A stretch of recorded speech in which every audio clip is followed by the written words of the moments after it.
Salut, c'est Savenico. Salut! Aujourd'hui, on va vous parler de À l'ombre du Sakura, qui est un jeu de Yota Suzuki et Hayato Oshikiri, illustré par Yota Suzuki. C'est un jeu pour 2 à 4 joueurs à partir de 14 ans et des parties d'environ 20 à 30 minutes. À vous de devenir le meilleur jardinier du parc, celui qui plantera les plus belles allées, sociabiliser avec les animaux alentours et marquer le plus de points. Les règles du jeu, c'est parti!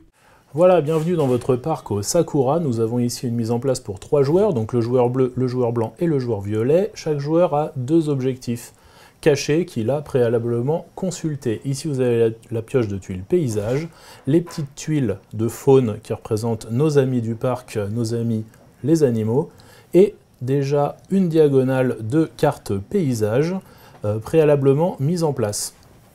Vous avez également ici un système de tours de jeu avec ici l'ordre des joueurs.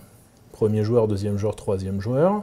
Les cartes qui seront disponibles pour ce tour et vous pouvez voir également les cartes qui seront disponibles au tour suivant pour un petit peu anticiper vos actions stratégiques. On va maintenant définir l'ordre du tour. Donc on prend ces 3 tuiles 1, 2, 3 que je mélange. Hop, que je mélange et que je distribue à chacun des joueurs.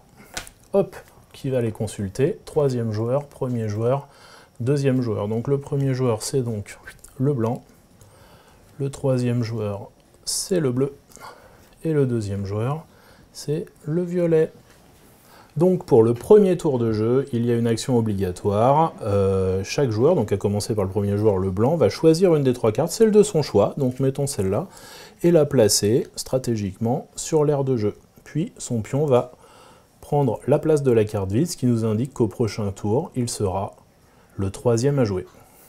Le deuxième joueur, donc le violet, mettons fait ça, hop, et ainsi de suite, le bleu fait ça. Et là, on attaque le deuxième tour, et alors attention, là ça devient intéressant, puisque en action facultative, chacun des joueurs, donc ici on a bien compris que le premier, ce serait le violet, donc les cartes de ce tour-là deviennent celles-là. Et pour le deuxième tour, on va donc tirer 3 cartes de la pioche qu'on va disposer dans leur ordre croissant. Donc ici, la 2, la 3 et la 9. Voilà. Donc pour ce tour, le premier joueur devient le joueur violet et il va pouvoir poser l'un de ses 2 pions jardiniers sur une carte de son choix.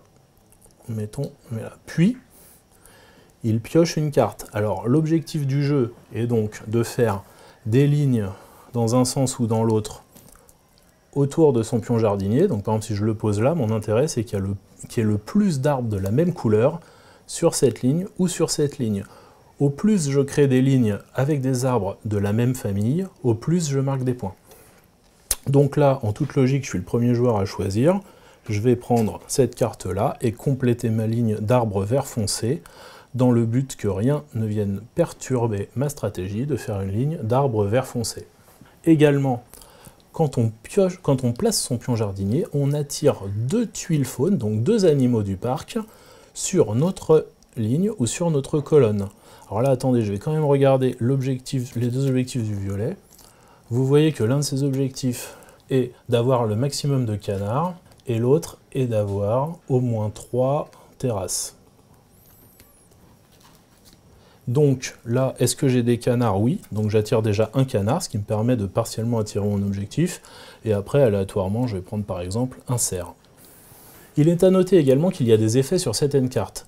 L'effet se déclenche au moment de la pose de la carte. Donc là, je viens de poser cette carte-là avec ce petit effet-là, qui indique que si je le souhaite, je peux déplacer l'un de mes 2 jardiniers sur une tuile libre, c'est-à-dire une tuile où il n'y a pas de jardinier posé dessus. Bon, ici évidemment, je ne vais pas appliquer l'effet puisque je viens de le poser où je voulais, vu que je suis le premier joueur à poser un jardinier. Donc on a différents effets de cartes, il y en a 4. Donc il y a celui-là qu'on a déjà vu qui permet donc de déplacer son jardinier vers une carte paysage libre. Celui-ci qui vous permet d'attirer une tuile faune, donc un petit animal du parc qui n'est pas sur une carte, vers votre carte.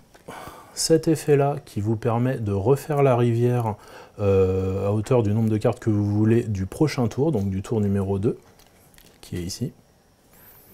et vous avez cet effet-là qui vous permet de repiocher une nouvelle carte objectif, sachant que vous pouvez en avoir autant que vous voulez dans votre main.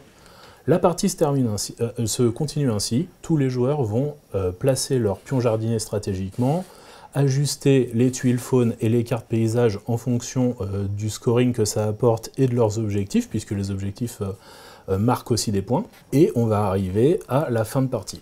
Voilà, c'est la fin de partie. Votre parc est complété avec toutes les cartes paysages. Chaque joueur a révélé ses 2 objectifs cachés et a placé ses 2 jardiniers sur l'aire de jeu.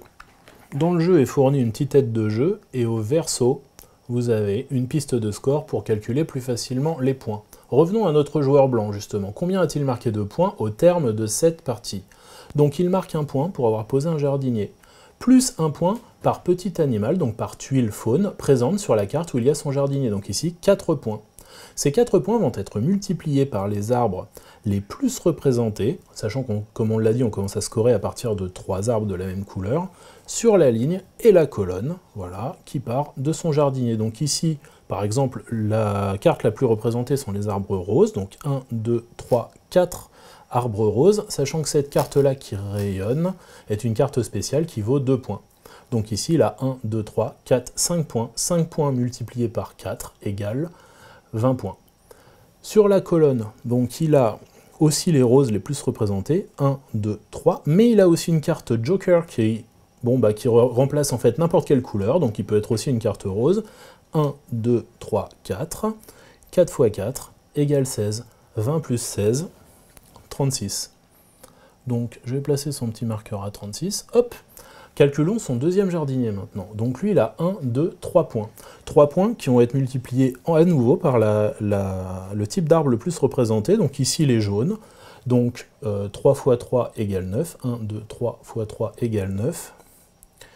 Et sur cette rangée-là, ça va être les oranges. Donc 1 orange, 2 oranges, 3 oranges, carte spéciale qui vaut 2. Donc ça fait 1, 2, 3, 4. 3 x 4, 12. 12 plus 9, 21. Donc on ajoute 21 à 36, ce qui nous fait donc 57. Donc on arrive à 50, donc on va placer ça pour se rappeler que c'est 50, et 57. Hop, voilà. Voyons si le joueur blanc a rempli ses objectifs pour avoir des points additionnels. Ici, il devait marquer 10 points en ayant récupéré 2 canards. Il avait un canard, et c'est tout, donc c'est pas bon. Ici, il devait récupérer 3 terrasses pour avoir 15 points, donc là, il en a 2, et c'est tout.